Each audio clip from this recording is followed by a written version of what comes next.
ஹலோடா friends.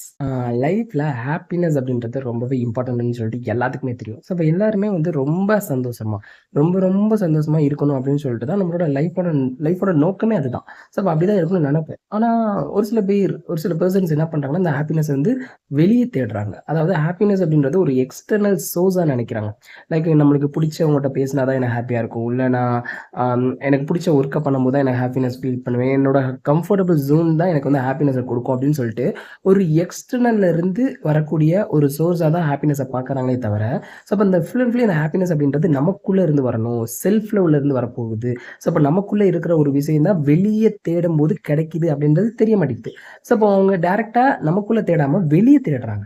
So அப்ப வெளிய happiness அப்படின்றது இப்போ ஒரு கட்டத்தில கிடைக்கும், கிடைக்காம போகலாம். ஒரு பொருள் மேல ஆசை. ஸோ அப்ப அந்த பொருள் இருந்தா தான் ஹாப்பினஸ். எனக்கு இந்த டிஷ், இந்த சாப்பாடு கிடைச்சா தான் ஹாப்பியா இருப்பேன். எனக்கு இந்த ட்ரெஸ் போட்டா தான் ஹாப்பியா இருக்கும்னு சொல்லிட்டு எல்லாமே வந்து எக்ஸ்டர்னலா ஃபீல் பண்றாங்க தவிர, இன்னரானா எப்படி? எனக்கு எது கிடைச்சாலும் ஹாப்பி தான். நான் இருந்தாலும் ஹாப்பி, இல்லைனாலும் ஹாப்பி.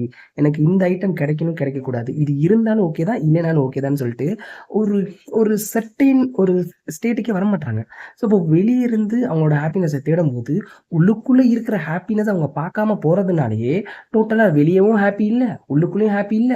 அந்த லைஃப் எதுக்கு வாழ்றோன்னே தெரியாமலே வாழ்ந்து செத்துர்றாங்க. ஸோ, அப்ப அதனால ஹாப்பினஸ் அப்படின்றது நமக்குள்ள இருந்து வரக்கூடியது. ஸோ, அப்ப நமக்குள்ள இருந்து வரக்கூடியது தான் வெளியே தேடும்போது கிடைக்கும். அப்ப ஃபர்ஸ்ட் நமக்குள்ள கண்டுபிடிக்கணும். உள்ள கண்டுபிடிச்சா தான் அது வெளிய கண்ணுக்கு தெரியும். அதனால ஹாப்பியா இருங்க. ஹாப்பினஸ தேடிக்கிட்டே இருங்க. அதுவும் உங்களுக்குள்ளேயே தான் இருக்குது. சீக்கிரம் கண்டுபிடிங்க.